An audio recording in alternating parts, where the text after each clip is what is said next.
If you've been following gaming news lately, you already know it hasn't been a great few weeks. But the PS5 price hike specifically, I think that one deserves more conversation than it's been getting.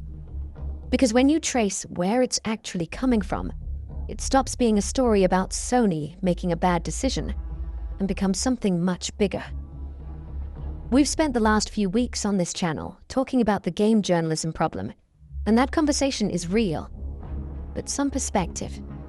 As problematic as game critics are, they represent one of the smallest problems in the hierarchy of what's actually going wrong right now. Because above them sits Sony. Above Sony sits the AI arms race, and above that sits a war in the Middle East. And all of it, every single layer, is landing on us. Today, I want to follow it all the way up, because we deserve to understand exactly why we're paying for it. And look, the anger at Sony, it's completely justified. They've made plenty of bad decisions. But in the real story playing out right now, they are downstream of something much larger than themselves, caught in a war between forces they didn't start and can't stop, just like us. Because if we don't understand what's actually driving this, we'll spend our energy being angry at Sony, and they'll keep raising prices, and none of it will ever make sense, and nothing will change. But if we understand where this is actually coming from, at least we understand what we're actually up against. And before we get into it, I'll be running Crimson Desert as B-roll for this video, because frankly, I haven't played anything else since launch. It's completely taken over. Now, I know some people will say $150 price hike isn't that dramatic, but that's only true if you're measuring it from a position of comfort. For a gamer in Southeast Asia, in Latin America, in Eastern Europe, where that $100 converts to several weeks of income, this isn't an inconvenience. It's a door closing. There are levels to the problems in the games industry right now, and today, we're going all the way to the top. On March 27th, Sony raised the price of the PS5 by $100, the Pro by $150, and this wasn't even their first price increase this year. And I think most people stopped at the headline and moved on. But if you actually follow the money backwards, the story gets a lot more interesting than Sony just being greedy. And let's talk about why. Because there are a few layers to this, and each one is more unsettling than the last. In the first layer, the thing you need to understand is that the entire global supply of memory chips essentially comes from three companies: Samsung, SK Hynix, and Micron. Every device that processes information, your phone, your laptop, your PS5, runs on something one of those three companies made. That's it. That's the whole supply chain. And right now, every major tech company on Earth is in a full sprint to build AI infrastructure, and all three of those companies are almost entirely consumed filling those orders first. Because a memory module going into an AI data center generates 12 times more revenue than the same chip going into a PS5. So when you and I want a console, we're genuinely last in line. But then there's a second layer on top of that. On March 2nd, Iranian drones struck Qatar's Ras Laffan industrial facility. Most people know Qatar for its wealth, its airline. What most people don't know is that Qatar produces approximately a third of the entire world's helium supply. And helium, beyond the balloons, is a critical cooling agent used directly in the manufacturing of semiconductor chips, with no viable substitute anywhere on Earth. When Ras Laffan went down, the facility declared force majeure, and helium exports dropped 14% overnight. And it compounds further from there.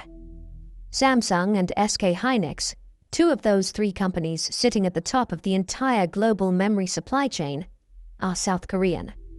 And South Korea's stock market collapsed 18% in 4 trading days when the conflict escalated. The worst financial shock that country has seen since 2008. Hundreds of billions in market value wiped out. Because the market understood immediately exactly what a prolonged Middle East conflict means for the chip industry. And then there's a third layer that doesn't get talked about enough. Bromine, another essential material in memory modules and circuit boards, a significant portion of which comes from Israel and Jordan, both of which are active participants in this conflict. So what you actually have is a war that disrupted the supply of materials that are physically irreplaceable in chip manufacturing, that destabilized the financial markets of the countries that produce our chips, arriving on top of an AI arms race that was already consuming everything.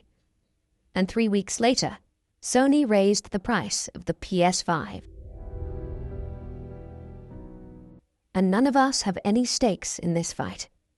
None of us have any meaningful control over its outcome. Think about the actual architecture of what's happening. At the very top, nation-states playing out geopolitical conflicts, disrupting energy markets and industrial supply chains across the entire planet. Whether you think these conflicts are justified or not is beside the point. Their consequences don't stay contained. They ripple. One tier below, the hyperscalers, Microsoft, Google, Amazon, Nvidia, locked in a $1 trillion AI arms race, consuming the world's semiconductor capacity. One tier below that, the memory manufacturers, caught between geopolitical disruption from above and insatiable demand from the side, doing the only rational thing available, prioritizing the highest margin customer. And somewhere far below all of that, Sony, absorbing the downstream pressure of every decision made above it. And then, at the very bottom, us, the people who just wanted to play games. Gaming generates over $200 billion in revenue annually, already larger than the combined revenues of the global film and music industries. This is not a struggling industry asking for patience. This is the single most profitable entertainment sector in human history, being squeezed from above by forces that don't care it exists. And the cost of that squeeze, as always, lands on the people at the bottom. Households earning over $100,000 a year now account for 53% of all gaming hardware purchases. In 2022, that figure was 40%. The door is closing, incrementally, one price increase at a time. We are not collateral damage by accident. We are collateral damage by design. Not malicious design, not a conspiracy, but a structural design in which ordinary people have no seat at any of the tables where these decisions get made. Nation-states go to war over energy and regional power. Hyperscalers race to build AI infrastructure worth trillions. Memory manufacturers follow the margin. And when the cost of all of that cascades down through the supply chain, it doesn't land on the executives. It doesn't land on the shareholders. It lands on us. The people who just wanted to play games. People at the top make the decisions. People at the bottom foot the bill. That's not a new story. That's the oldest story there is. What's new is that gaming, the one thing that was supposed to stay accessible, the one escape that scaled with ordinary people, is now part of it too. And that's worth understanding.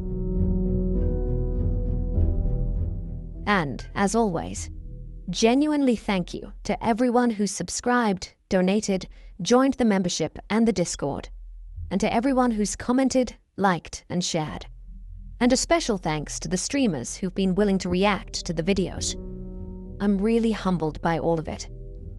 Let me know if you want to see more gaming industry analysis like this, because I find this stuff fascinating, and I think we deserve to talk about it more.